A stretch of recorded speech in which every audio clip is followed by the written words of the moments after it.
So we are going to talk about, we are still continuing to talk about TCP, and particularly TCP, the different features we have already discussed, how you can establish the connection, how the data can be transferred in TCP, and then how you can terminate connection, we have already discussed.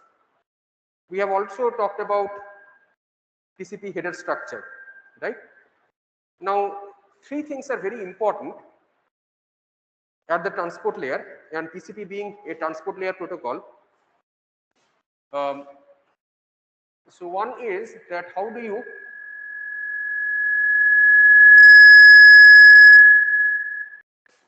deal with congestion? So congestion control. This is number one. Number two is error control. And number three is flow control.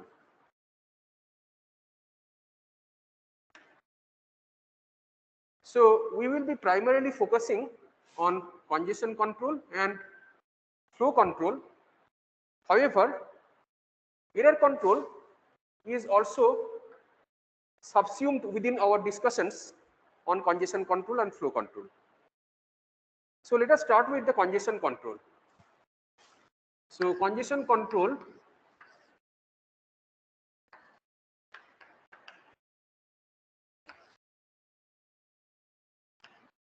how does TCP handle congestion? So you see that when we talk about congestion, first of all, there has to be some mechanism by which the TCP sender and the receiver should be able to know that there is congestion. You first need to detect, right? So detection is primary. So you need to detect congestion. You also need to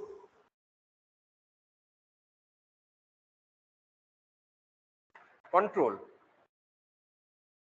You also need to control. So for controlling, there are two mechanisms that are prescribed by TCP. One is called slow start. The other one is called congestion avoidance. So these are the three primary aspects of TCP congestion control: congestion detection, slow start, and congestion avoidance. So as I was telling you, first of all, you need to detect, right? How do you know that congestion is taking place? How do you know? So TCP basically takes help of packet loss, or if we are talking about transport layer, we are basically, the PDU is called segment. So you need to fall back on packet loss or segment loss as an indirect mechanism to basically understand whether there is any kind of congestion that is taking place or not. So for doing it, with the help of this parameter packets and the loss of packets, you can basically, if you track what is happening with the packets that are sent and the acknowledgements that are received, you would be able to, the whole idea is that you should be able to monitor whether there is any congestion that is happening or not. So here we are primarily using two mechanisms. The first case is timeout. So timeout basically is observed, and if there is a timeout, then there is a chance that there is some congestion that is taking place. And the other way to monitor congestion is to observe whether there are 3 duplicate acknowledgements that are received or not. So basically, this timeout, if it happens, then there is a fair chance that there is good amount of congestion in place. So that is the reason why this basically is an estimate of severe congestion. Whereas using 3 duplicate acts as a mechanism is an indicator of mild congestion. So for timeout, it is like this, that you have the sender, you have the receiver, right? And the packet is sent. After certain duration of time, basically you have timeout. So the acknowledgement, the corresponding acknowledgement is not received, and I told you already that TCP is heavily based on receiving acknowledgements as an indicator that whether the packet has been received successfully or not. So if a timeout happens before the acknowledgement is successfully received, that means that there is basically some kind of a congestion that has happened. So this is one mechanism, and here the use of 3 duplicate acts is like this, that you have again the TCP sender, the TCP receiver. So let us say that like this, one segment or one packet is sent. Now let us say that this one is dropped. Okay, so this one is, let us say, dropped. Then again the next one will be sent, the next one will be sent, like this, and then corresponding to each of these you are going to get an acknowledgement back. So you see that this one was not acknowledged. So the corresponding, the receiving of the 3 acts, Act 1, Act 2, Act 3, which basically are the same acts, although I say Act 1, Act 2 and Act 3, these ACK messages basically have the same thing. What does TCP indicate? That what is the next packet I am expected to receive. So if 3 acknowledgements are received saying that I am still waiting for the previous packet to be acknowledged, that means that there is some kind of congestion in place. So these are the 2 main mechanisms of congestion detection. So let us now talk about, you please take a picture.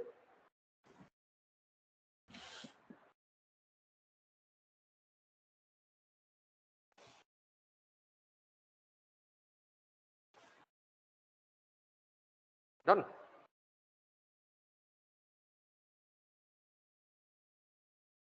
Now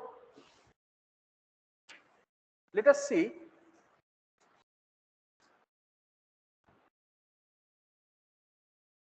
let us look at some example. Let us say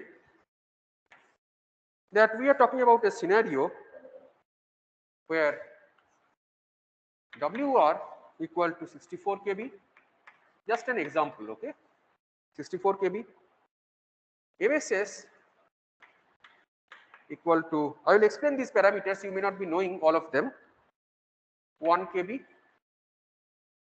and so so from these two you can infer that WR equal to how much? 64 MSS, right? So what are these parameters? So MSS is maximum segment size. So maximum segment size means like what is the size of a segment, maximum size of a segment that the computer can handle, right? The sender or the receiver can handle. What is WR? WR is the receiver advertisement.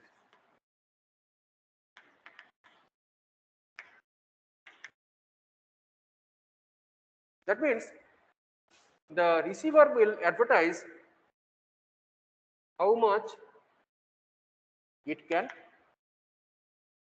handle. How much it can handle. Okay.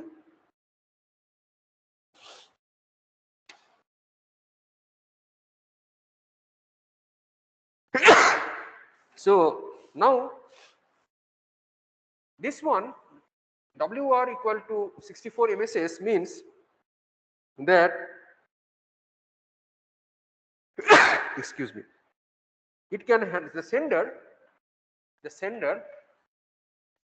can handle can send basically can send 64 MSS.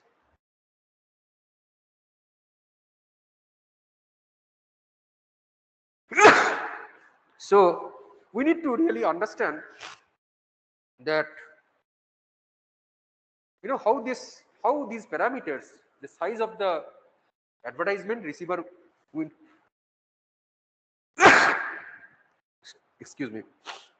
So the size of the receiver window advertisement and the size of the maximum segment size, basically these two, how they can be used in order to understand the congestion, right? So let us say that we are talking about first the normal TCP scenario. What happens in the normal case? So for this we need to let us do it this way, that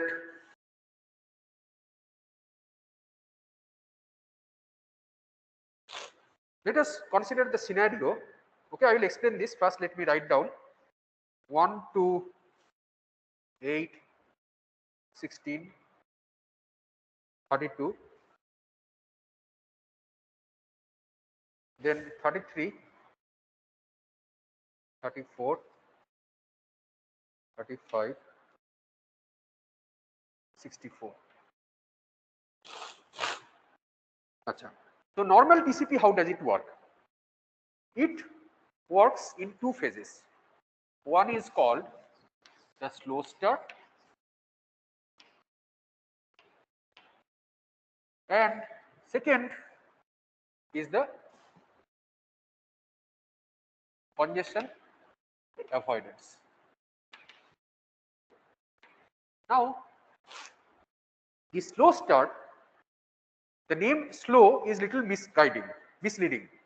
Although it says slow, but actually so this mechanism has exponential growth of what, that I will tell you shortly. Whereas congestion avoidance is not exponential, it is linear or additive.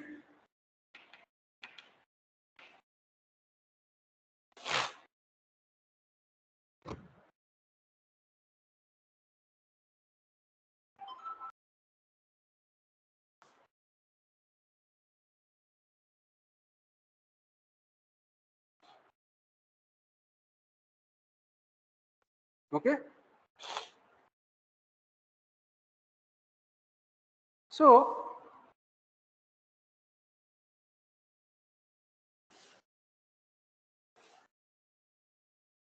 you see that if you look till here, what is this? This is 2 to the power 0, this is 2 to the power 1, this is 2 to the power 3,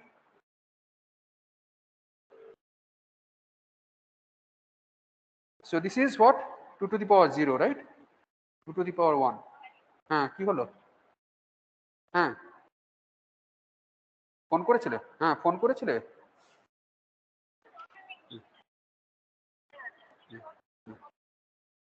ঠিক আছে।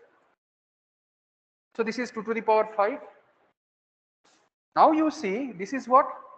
2 to the power 5 plus 1. This is how much? 2 to the power 5 plus 1 plus 1. Likewise, it continues. Do you understand?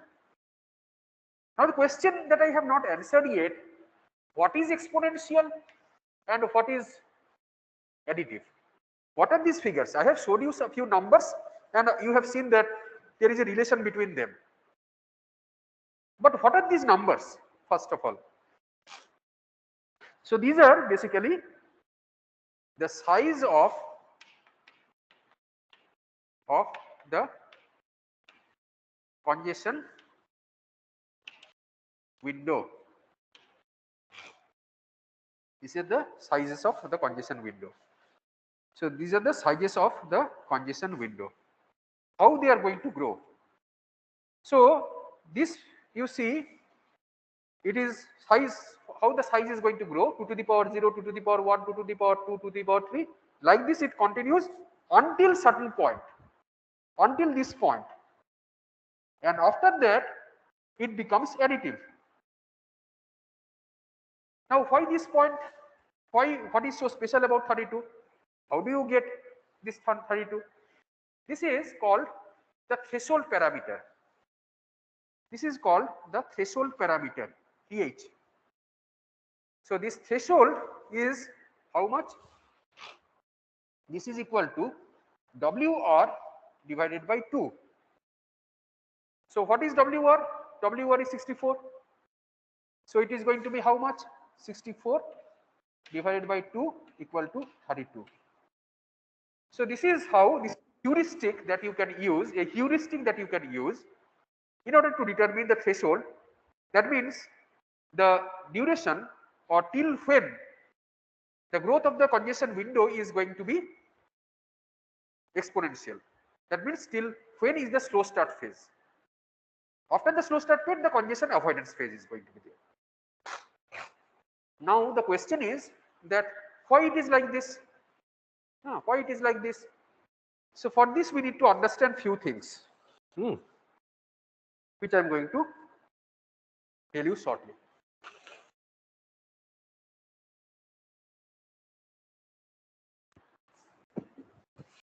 Is it clear so far? Any question? Is it okay? Everybody with me?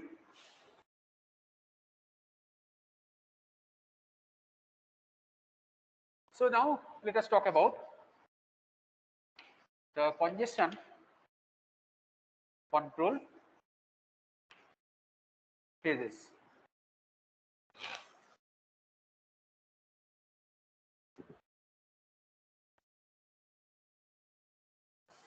So if you plot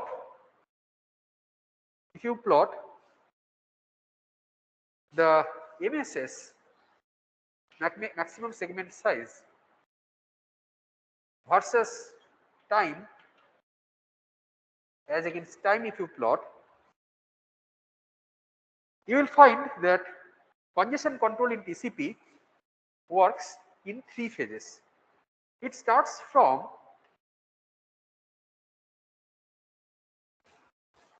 typically 1 MSS or 2 MSS. It starts from there and then it grows exponentially to some extent. What is that? This is this threshold, right? This is this threshold. So till the threshold it is going to grow exponentially. This is what I was showing you over here. Congestion window size exponential till 32. After that it becomes additive. So after this it is going to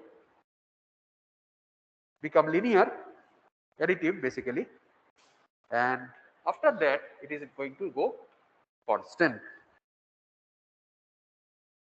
So this is your slow start phase. This is your congestion avoidance phase. And then you have the constant phase.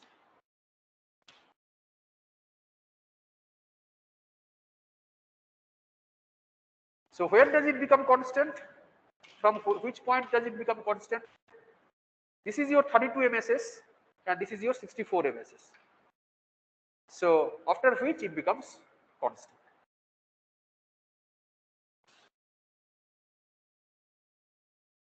Okay. Please once again take a picture and keep it with you. You send it later on.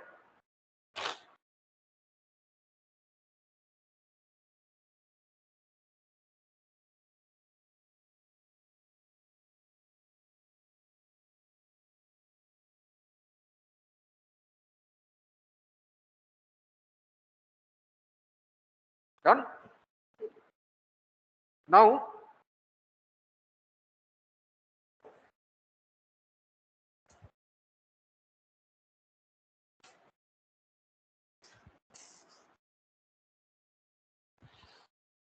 students who are online, for you I have a few slides. Unfortunately, those who are present in the class, for them it is easier to follow whatever I am writing on the board. But I have also asked one of your fellow friends to take a picture and share with you. So after the class, you will send it. Okay.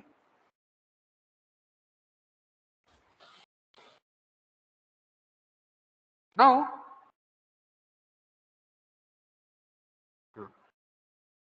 so congestion has to be detected, right? So when do you detect congestion? I told you what are the two types of congestion detection mechanisms. One is when there is a timeout, and the other one is what? When three acknowledgements are received, right? क्या हुआ? थक गया, नींद आ रहा है. तब following, no? If you are not following, you ask, because that will make your life easier later on. So, you are not able to understand what I am saying. Maybe we can switch off some. Huh? Okay. Okay.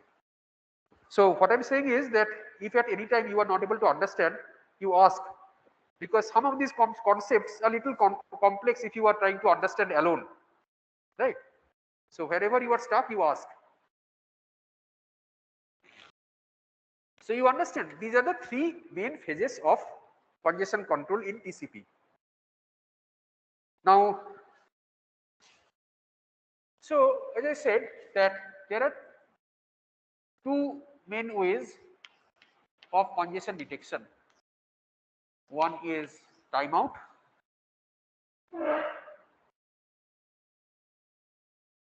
So let us now first take the example of what happens during timeout. So first, as I said, till the threshold point, we are going to have slow start. That means exponential growth 1, 2, 4, 8, 16, 32, and this becomes your threshold, right? You remember how for this particular example, look at your notes, what you have written. This is the 32 becomes the, that means WR by 2. WR by 2 is 64 by 2, which is 32. And after this, you are going to have this congestion avoidance phase, which will be 32 plus 1, 33, 33 plus 1, 34, 35, etc. to 64.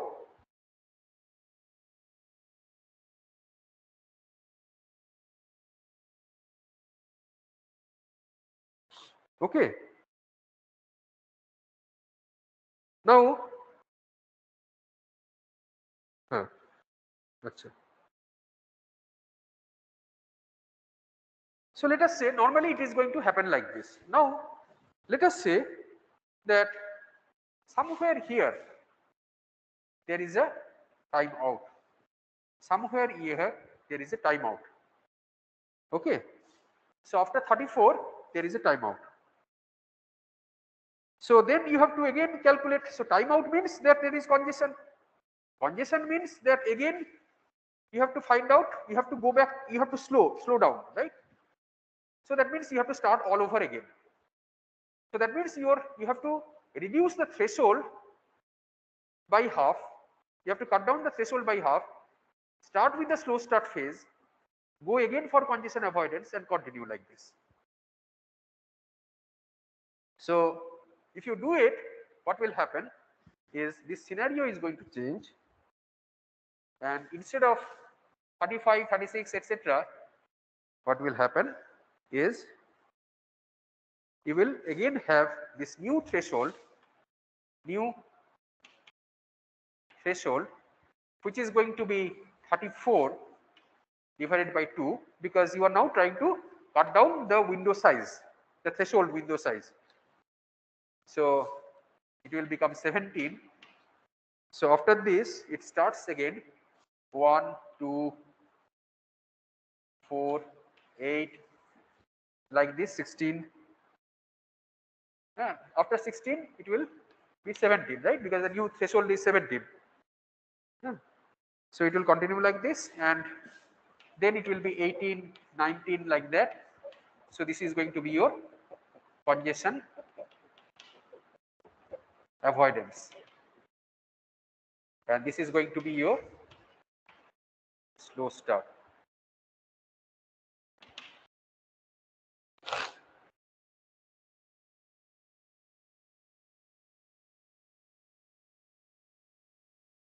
So you see what is happening in this case is the sender, on getting a timeout, on observing a timeout, because sender times out, right? So on encountering a timeout, what the sender will do is it will calculate the new threshold by cutting down the sender congestion window size, not sender but congestion window size, by half. Okay, and then it will resume the slow start phase. So it has cut down the congestion window size, and then it has started the slow start phase. Again, on arriving at the new threshold, it will take the congestion avoidance phase, which is just linear, right? Additive. So this is the case of, please take this picture of that part.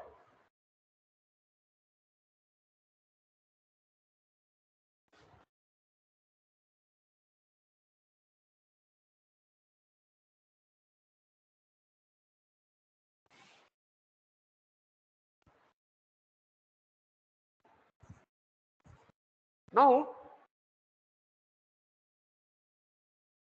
what is the other scenario for congestion control? 3 duplicate acts.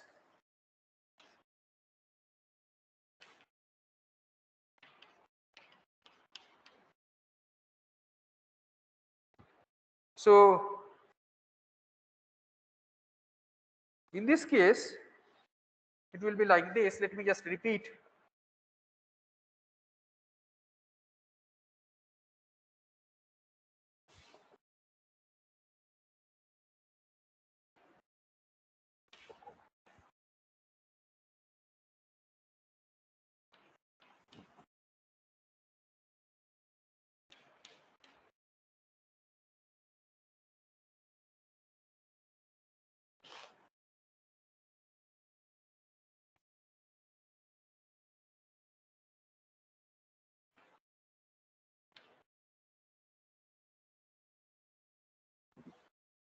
So we are continuing that previous example only, but we are extending it to understand how this 3 duplicate acts basically is handled.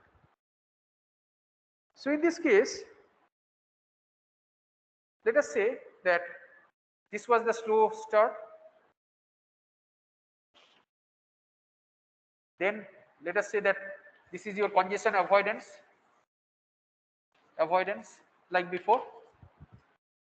Now somewhere over here, let us say that this timeout occurs. So because of this timeout, it is going to start again with slowing down, right? So now this new threshold, as I said before, the new threshold is going to be 34 divided by 2 equal to 17.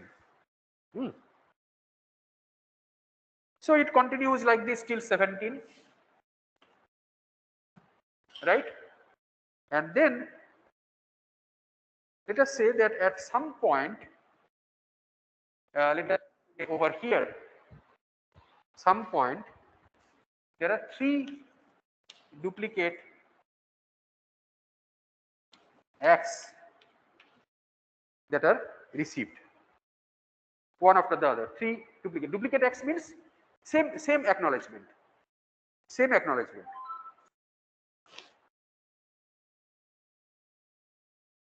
So then it will go back to the, when 3 duplicate acts are received, you start the congestion avoidance phase. Why? Because congestion avoidance is linear, slow start is exponential, 3 duplicate acts received. That means that if 3 duplicate acts are received, that means you have to slow down, but not as much as in the case of this slow start. Clear?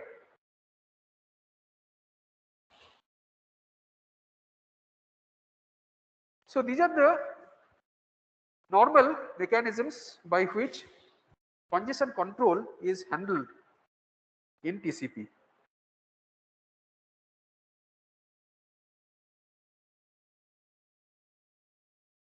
Okay? How congestion is controlled in TCP.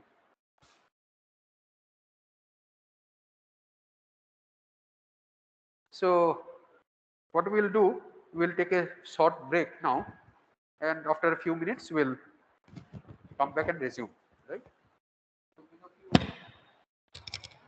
who want to wash your face or like that?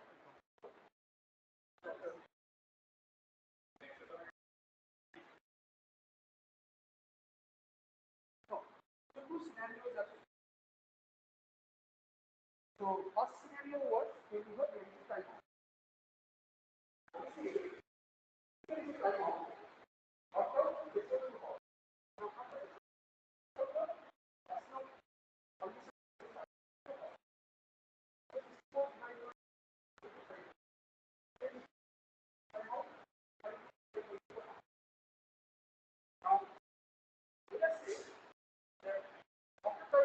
After some time, that example will be there. And after time out, after few, slow start was there. After that, the condition, what was there? Slow start was there. Then the condition avoidance phase was there. Then again, 3 duplicate acts. So for 3 duplicate acts, the policy is that you start linear. So only additive, not exponential. But because it is considered that 3 duplicate acts is considered that it is a nine form of condition. So it is a nine form of condition. You cannot take extreme cases. That's the point. However, during timeout, it's a severe form of condition. You take extreme cases, and then you need to, because if you are cutting down the graph, and starting to get from the bottom, you need to go really fast. You start slow and you go fast. Slow start is the receiving kind of thing. But the thing is, slow start means that you only start, but then actually it is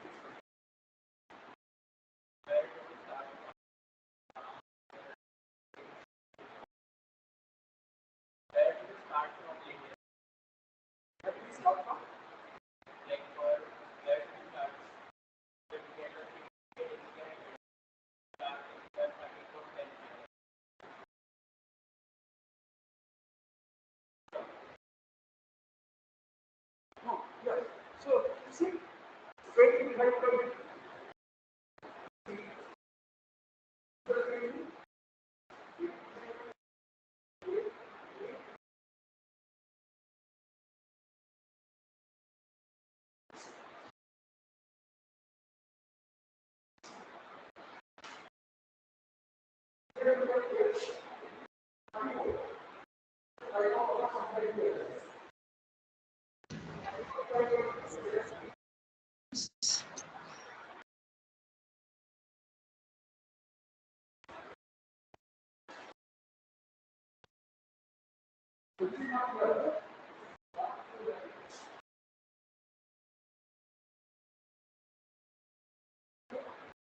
so let us take a short break.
So let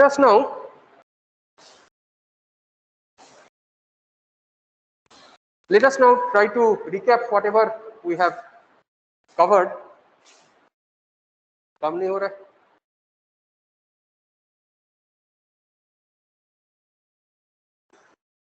So let us try to understand few nitty-gritties and basically recap of whatever I said.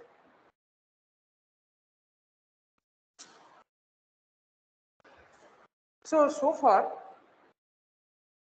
till last class, what we talked about is this receive window size. This receive window size is basically set by the receiver, saying how much it can accept packets, how many packets it can accept, right? This is the receive window size, sliding window protocol. Okay. Now, for congestion control, we have this new parameter, which is the C window. So this is your congestion window, and this is your receive window. Okay. So this receive window and congestion window, these two are together used to basically decide what will be the window size that can be handled for a particular transmission. So this receive window and this congestion window together will dictate the window size. And what is that window size? It is the minimum of the receive window and the congestion window size. Okay.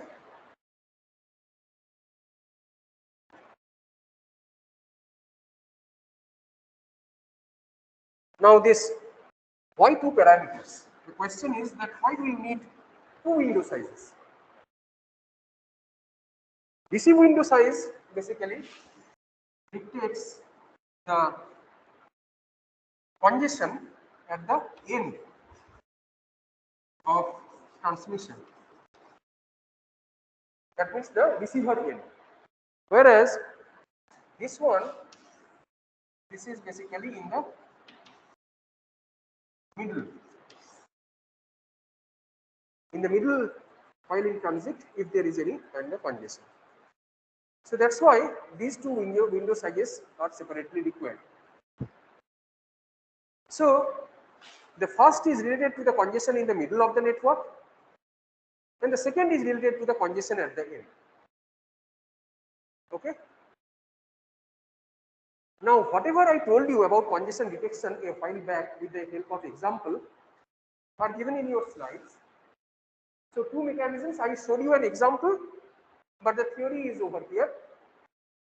In the slide, you do not have the example, but basically, you look at the notes, and then, you will be able to go through, you will be able to understand these concepts with the help of that example. So, two mechanisms, one is the timeout mechanisms. So, if there is a timeout event, it's a sign of severe congestion in the network. If three duplicate acts are received, one after the other, three duplicate acts, that's a sign of congestion, but it's a milder form of congestion. It's a less severe form of congestion than in the case of timeout.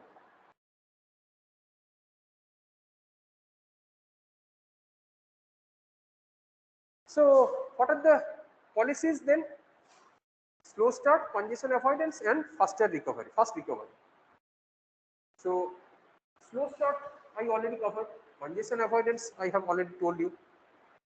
What is this fast recovery? That we will see shortly. Just as a recap,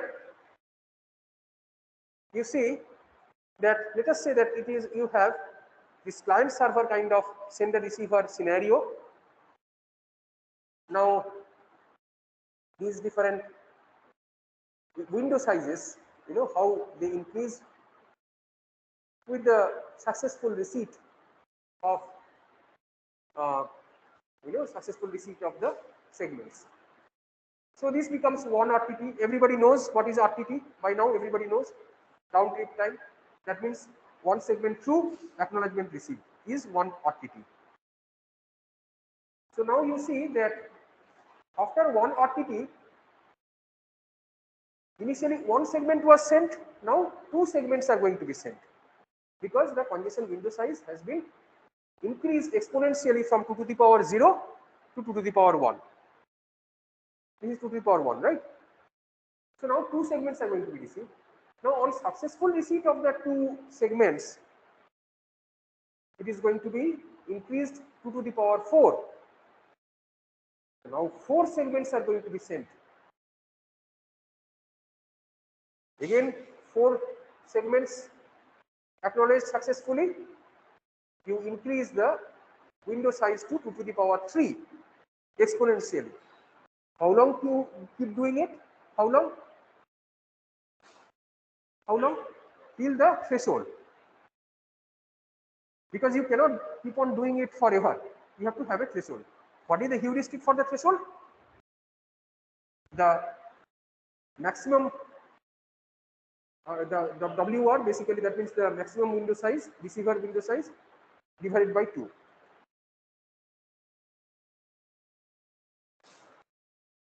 So this until it reaches a threshold, and this is the threshold basically. Now what is this additive increase? This was your exponential increase slow start. Congestion avoidance is additive increase, as I was telling you earlier. Now let us say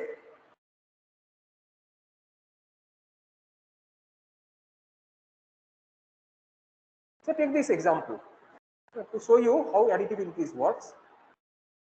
So initially the congestion window size was 4. So 4 segments were sent, 4 acknowledgements successfully received, right? So after 1 RTT, basically what you have is the congestion window size is going to be grown additively, increased, it is going to be increased additively. So I now becomes I plus 1. Again 4 plus 1, 5 are sent, 5 successfully acknowledged. So I plus 2 and the process continues. This is your congestion avoidance mechanism. Fast recovery is what? Fast recovery is optional in TCP. Actually, I will show you little later that the slow start, congestion avoidance and fast recovery, these are used in different variants of TCP implementation. You are able to hear me clearly, right? You are able to hear me clearly? If you are not, ask me, don't remain silent. So, which one? Slow start, congestion avoidance and fast recovery. 3 mechanisms for congestion avoidance in TCP are used in different mixes in the different variants of TCP implementation. So I will tell you shortly that there is something called TCP Tahoe. TCP Tahoe is one variant of TCP implementation. There is another called TCP Reno, another variant of TCP implementation. So like this, actually there are many. So as part of this course, we will talk about Tahoe and Reno only. In Tahoe and Reno, you will be able to see that you have a mix of these congestion avoidance mechanisms, different mixes. So in fast recovery, if a duplicate act arrives, the congestion window size is grown like this. Same thing for additive increase also. Okay. So I was telling you about Tahoe and Reno. Now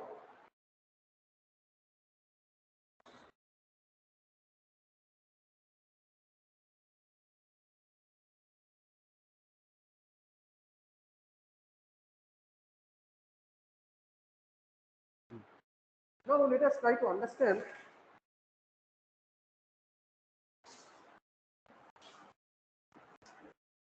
the transition policies. What does it mean? What is the meaning of transition policy? Transition policy means that we have seen three of them. One is flow start. We have seen congestion avoidance.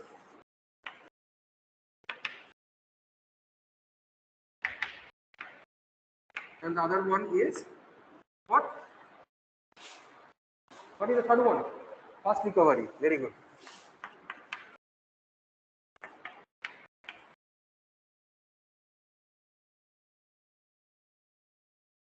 Now these are the three mechanisms.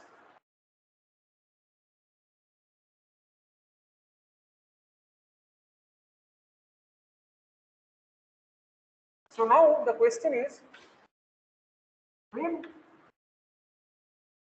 are these three mechanisms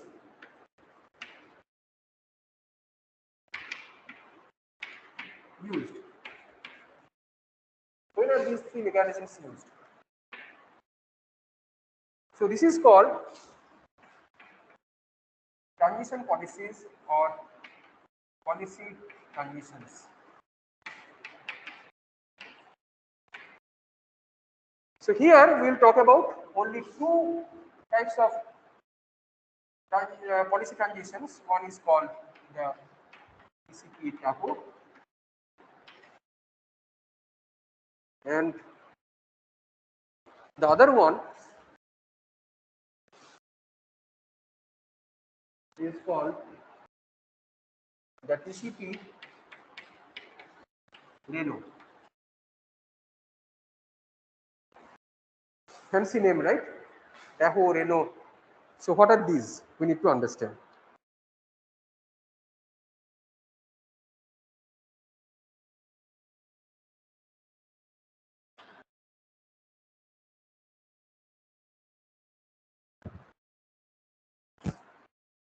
So TAHO, now TCP TAHO used only, so this is one of the original implementations of TCP. So it used only the slow start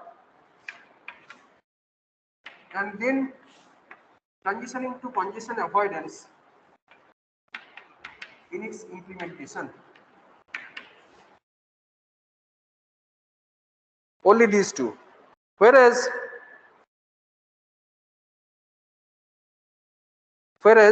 RENO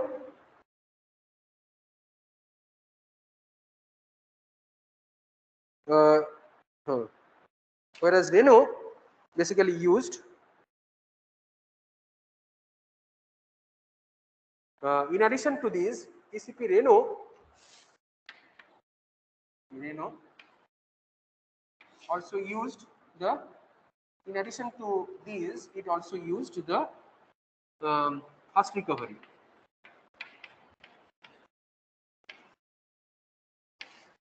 Now let us try to have some detailed understanding of these two.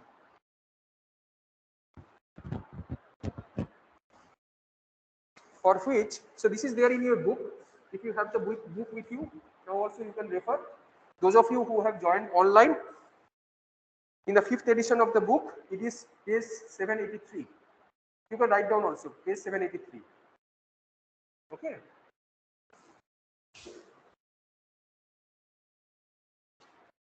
So let us try to understand how it works. So first,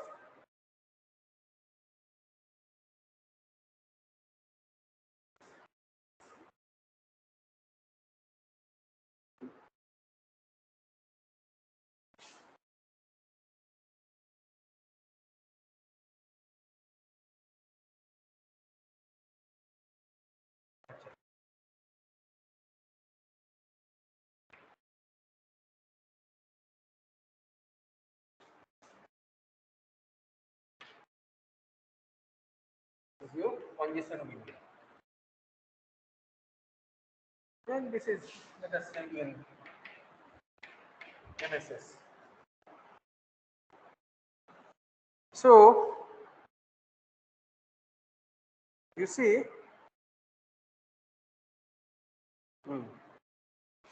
so let us assume that it starts like this, goes to certain point, and let us say this point is having a congestion window size of 8. So this becomes your slow start. Slow start. Now, uh, because of the timeout,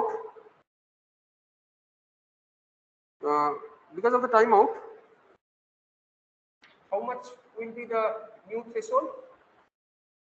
New threshold will be how much? 8 divided by 2, which is 4. So this becomes your new threshold. So now, yeah. So after this, somewhere around here, it starts with again slow start, goes like this, reaches this threshold, which is 4 divided. So this is going to be your 4, right? And then this congestion avoidance phase is going to continue like this. Now assume that at this point you get 3 duplicate x. So if you get 3 duplicate x, again this is, let us say, 12. So 3 duplicate x. So now the new threshold is going to be how much? It is going to be 6, right? New threshold is going to be 6. That means that you drop to something like this congestion. So this is your congestion avoidance phase. This will be till 6. It will be the slow start phase.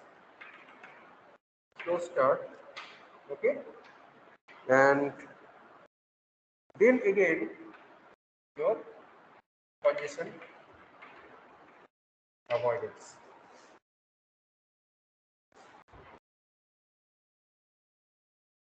This one is taken purely from your book, so you may not want to write it also because it is there in your book. So this is what? This is your Tahoe. This is how Tahoe works.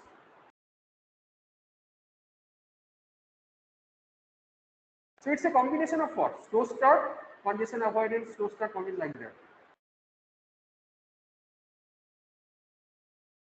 Now, what's it? You want to take a picture?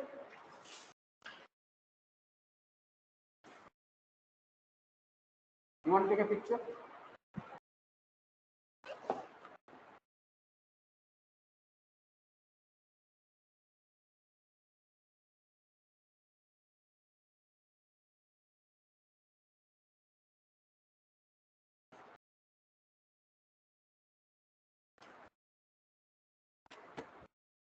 Now let us try to understand this Renault.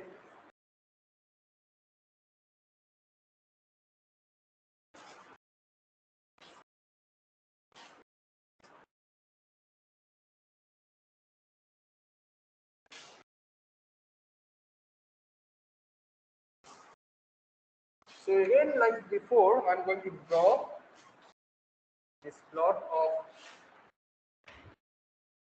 congestion window size versus RTT, and this is in MSS. So here, as I said, that we have a third mechanism in place. What is the third mechanism? This is Renault. Earlier, we had only 2 of them, slow start and congestion avoidance and their combination thereof.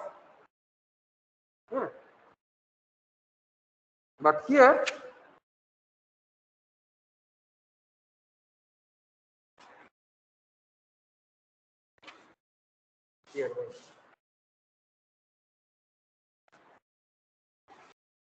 but here you have another one. What is the additional one? Other mechanism? Fast recovery. So slow start, congestion avoidance and fast recovery, three of them are used in the Reno implementation. So it is going to be like before. Let us say that we are going to start like this, okay, drop like this. So this is going to be somewhere, let us say, this is going to be 8. Here let us say that you have a timeout, and then from this point on you continue till this threshold like before, so that you have two slow start mechanisms one after the other, and then this is your number 4 congestion window size. This threshold it has reached over here, and after that it is going to continue till 12. So this is your 12. So now it's going to drop down to somewhere and then continue till, let us say, this is your 6.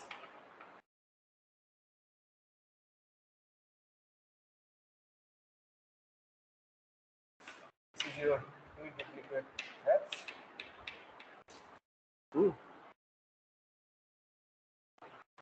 Oh, that's the reason. I'm doing a mistake now. Just a minute, just a minute. After these 3 duplicate acts, now after these 3 duplicate acts, unlike the Tahoe implementation, Reno says that you start. So Reno's TCP basically drops to the threshold, drops the threshold to 6, but it sets the congestion window to threshold plus 3. So your threshold plus 3 is going to be how much? 9. The threshold is how much? It is 6, right? This 12 by 2 is what? 6. 6 plus 3 is what? 9. So this is 9. So it is going to drop until this point only. Unlike the Tahoe. Tahoe basically dropped it all the way down, but this one, it says that no, it will not drop too much. It will drop only till 9. 9 is what? The threshold divided by 2 plus 3. Okay.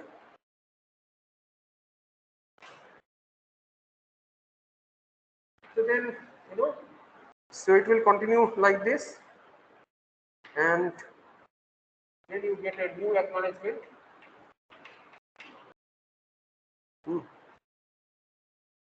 Like this, when you get an acknowledgement, again it starts linearly like this.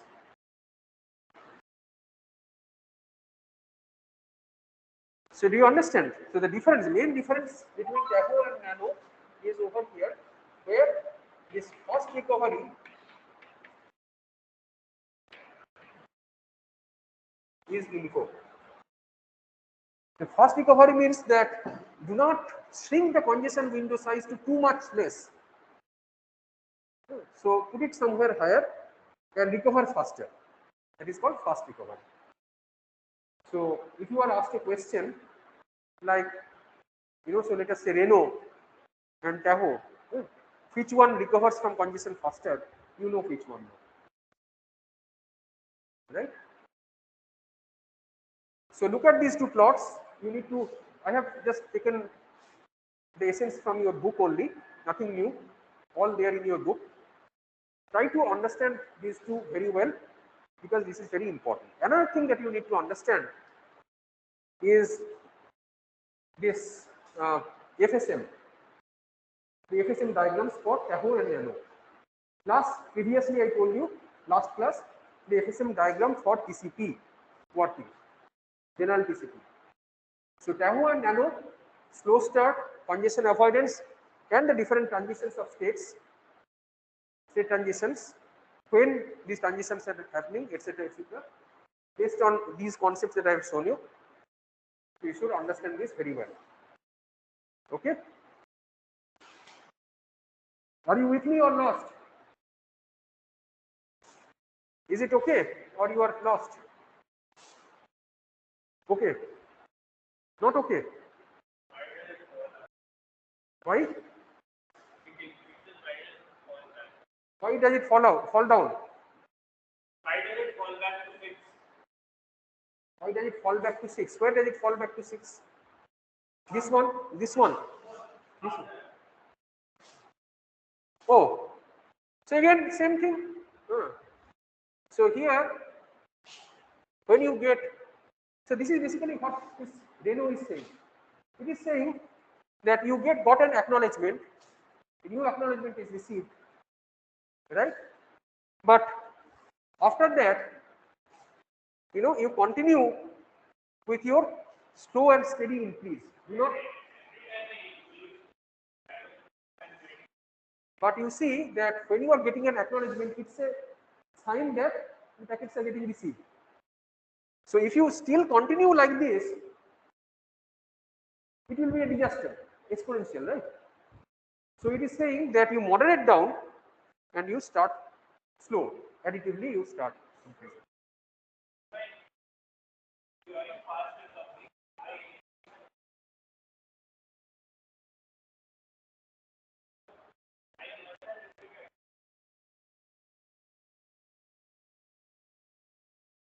No, your point is not clear. Say that again. Hmm. Hmm. Hmm.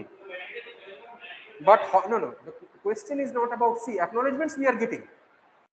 Otherwise, we cannot increase the window size. The point is that how much fast you are going to change the window size. So whether it is going to be very fast, or if you after some time, if you find that things are fine, then you slow down and go additively as usual. That is it's only the congestion window size.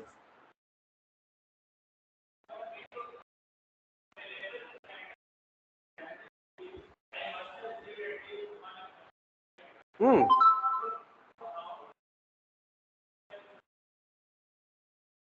9 to 12.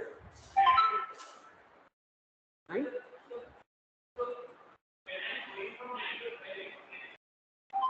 Hmm. Yes.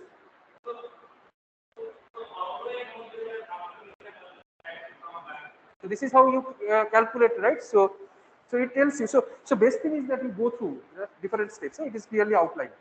So it will tell you like till what point you continue, right? So you go through, then it will tell you why it is 12. So this is the 12 is the new threshold, right? 12 is the threshold. So it will continue till 12. It will come down to 6. Okay, and then it will continue. So this is so the point is that this is what this Reno basically suggests. Okay, this Reno basically suggests that whenever there is this 3 duplicate acknowledgement thing that happens, you start not from this divide by 2 thing, but you start somewhere higher, continue growing till again you reach that threshold. Again, if you are getting an acknowledgement, you slow down and you start again slowly, not aggressively. Okay, so this is basically what Reno suggests. Now you go through, then things will be a little clearer for you.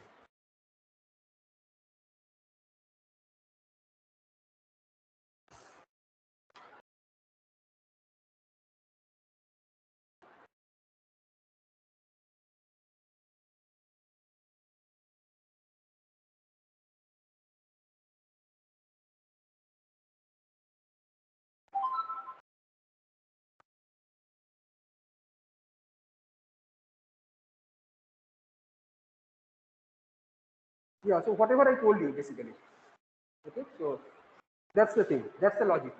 Okay, okay, now two other points and then congestion control will be done. Oh, we are running seriously behind. Okay, so these things you please go through whatever I told you just now. Okay, now this also. Okay, so this is the Tahoe one. Acha, now TCP throughput. So in TCP, basically, in the presence of congestion, basically, the throughput is going to be how much? 0.75. Now the question is that why 0.75? This is basically empirically, this has been proved somewhere in some literature, that the throughput is going to be 0.75 times W max by RTT. And this W max is basically the average of the window sizes when the congestion occurs. Average of all the window sizes. TCP uses different timers.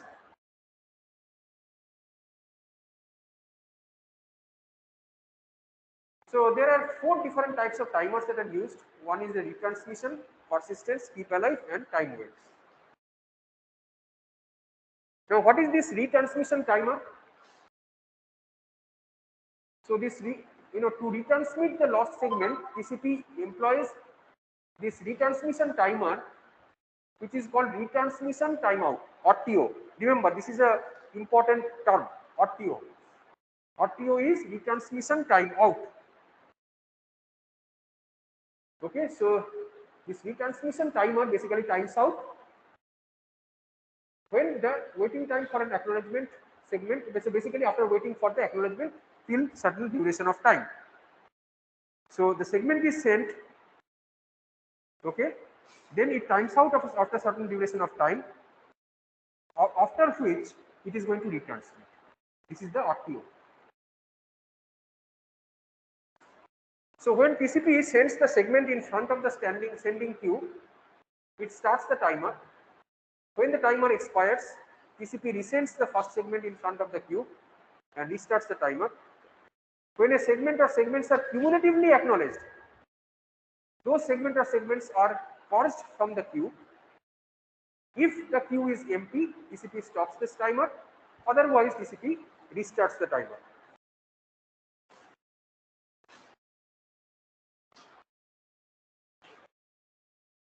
Now, so there is a RTT timer. RTT timer, round trip time. Okay, timer. So it has two types. One is called the measured RTT. The measured RTT means the measured round trip time for the segment. For a segment is the time required for the segment to reach the destination and be acknowledged.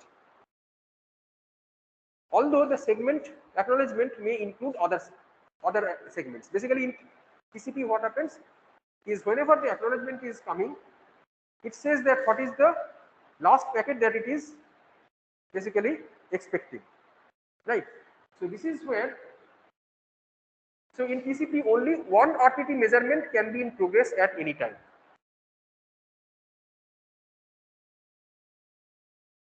So that means that if an RTT measurement is started, no other measurement starts until the value of this RTT is finalized. So this RTT M, this is subscript M, okay? This RTT M basically denotes this measured RTT. Now, measured RTT means how much you are measuring, the first hand measurement data, measured data of the RTT. Now, based on that RTT M, you can calculate the smoothed RTT, which is denoted as RTTS. So, initially, this RTTS doesn't have any value. After the first measurement, RTTS is equal to RTTM, and after each subsequent measurement, RTTS is going to be 1 minus alpha times RTTS plus alpha times RTTM. Now, what is this alpha? This is an implementation dependent parameter. Usually this parameter is set to the value 1 by 8.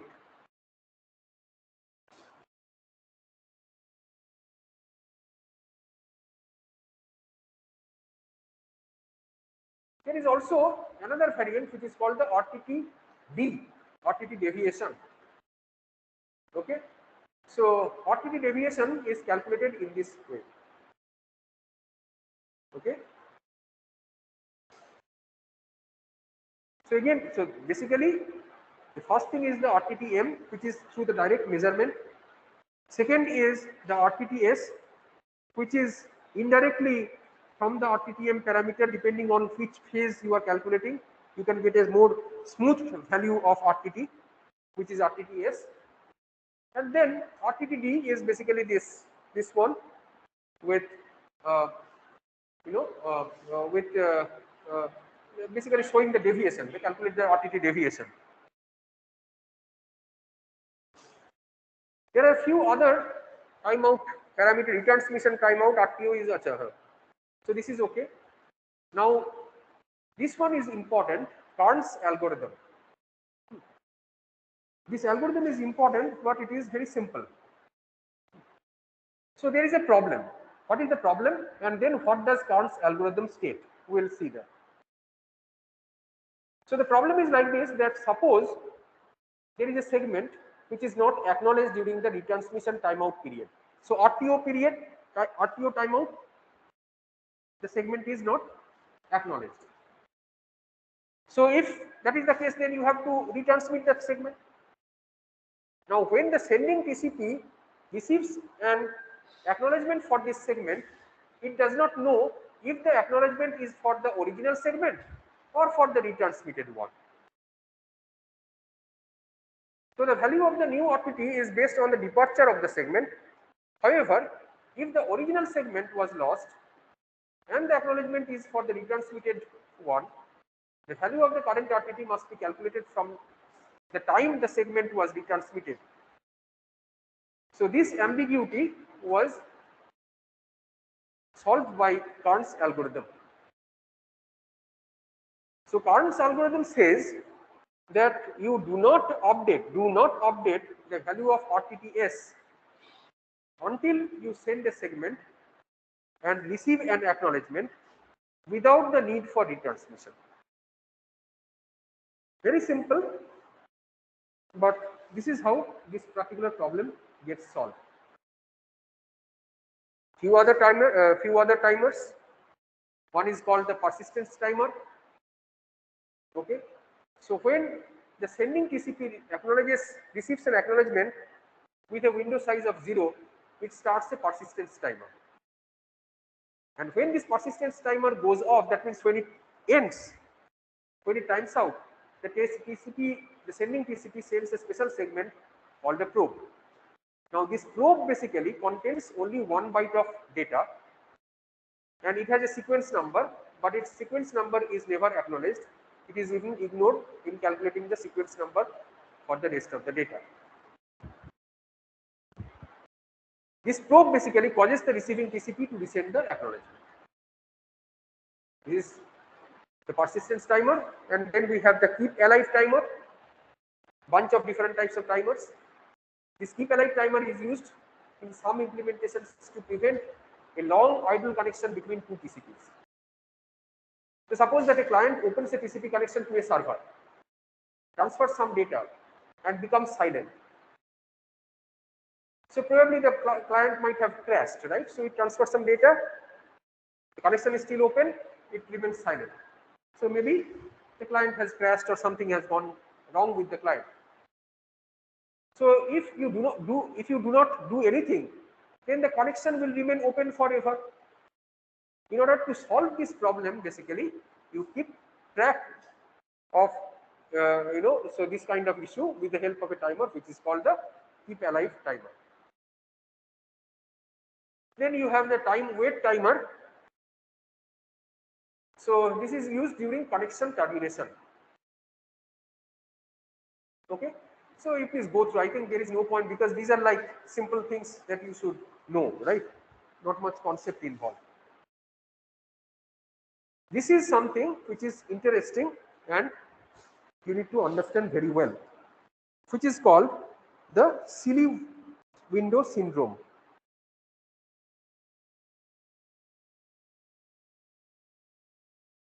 So we need to understand this silly window syndrome.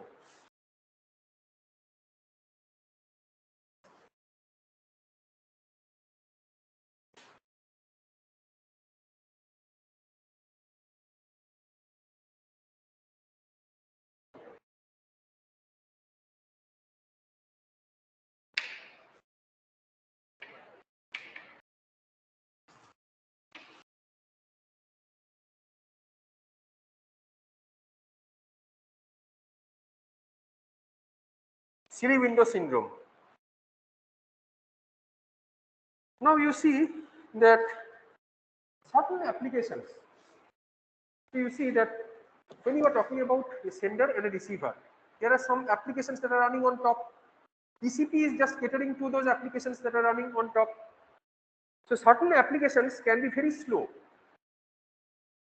So if they are producing the data very slow, and for every byte of data, you start the TCP normal congestion control or flow control, whatever be it. So all these mechanisms if you start, then for every small unit of data, you need to keep on adding the different headers.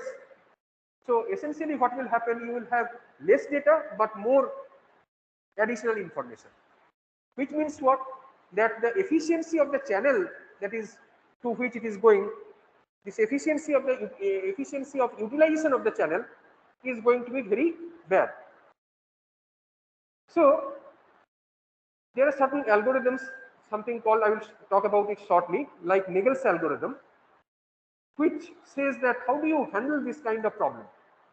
So if you have the TCP sender application, if you have an application at the TCP sender which is producing data at a very slow rate,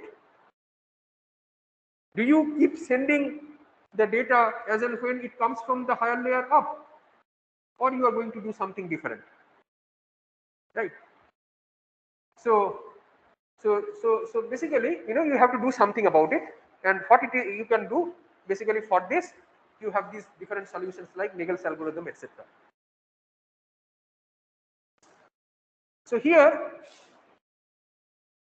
this thing can happen due to two reasons. One is that the sender transmits the data in small segments repeatedly, not once, continuously it is sending little bit, one drop like that. You understand? Or the receiver accepts only in a small little bit at a time, and that continues. Sender sends small segments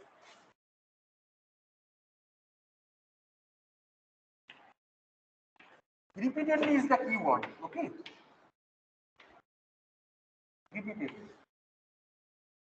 Or the receiver receives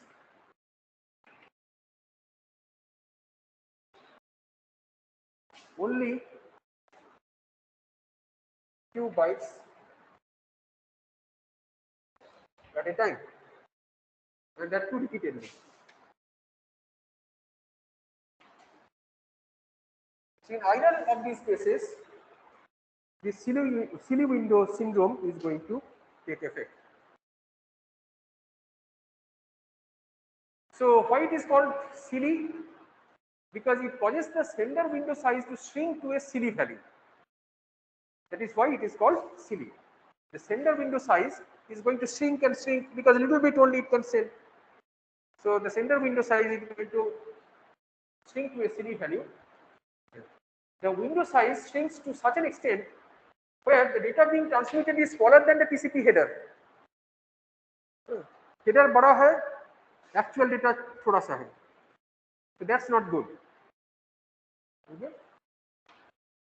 Because it will lead to inefficiency of the channel, underutilization of the channel. So this scientist Nagel he came up with his solution to this problem. So Nagel's algorithm basically it limits the transmission of the small datagrams and controls the size of the TCP sending window. So Nagel, what does it suggest? Nagel's algorithm. These are the points. Okay. Sender should send only the first byte on receiving 1 byte of data from the application, because till that point you do not know. 1 byte means you do not know whether it is going to happen repeatedly or not. If you are getting 1 byte, send it. But then if it repeats, you take action. Sender should buffer all the rest of the bytes, okay, all the rest of the bytes until the outstanding byte gets acknowledged. After receiving the acknowledgement, the sender should send the buffered data in one TCP segment. Then the sender should buffer the data again until the previously sent data gets acknowledged. Very simple, elegant solution. Mostly it suggests that if you have small piece of data, first time okay, send it, next time onwards buffer it. And after you have done so, you send that buffered data in one TCP segment. Okay. Now the point is there is an interesting problem. Problem is that it is easy to say that when you are getting like 1 byte of data, etc., and your header is going to be much more, you slow down, you buffer, you keep on, so the application is generating only small amounts of data, you buffer everything, and after certain duration of time put them in one segment and send it off. Easy to say, but what is the problem? Can you tell me what is the problem? What is the limitation of this sort of solution? You are taking care of the utilization, true. Utilization of the channel gets improved. But what is the downside of it?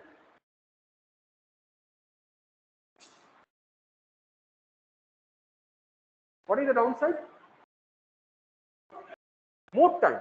So you have to balance. You see that you are slowing down the communication. Let us say that only 1 byte of data, but you are holding it off in order to save the bandwidth of the channel, right? But that data may be precious. It needs to be sent pretty quickly. You are holding it off. That's the downside. So you have to balance. There is a trade-off, and you have to balance between the channel utilization and the time of transmission.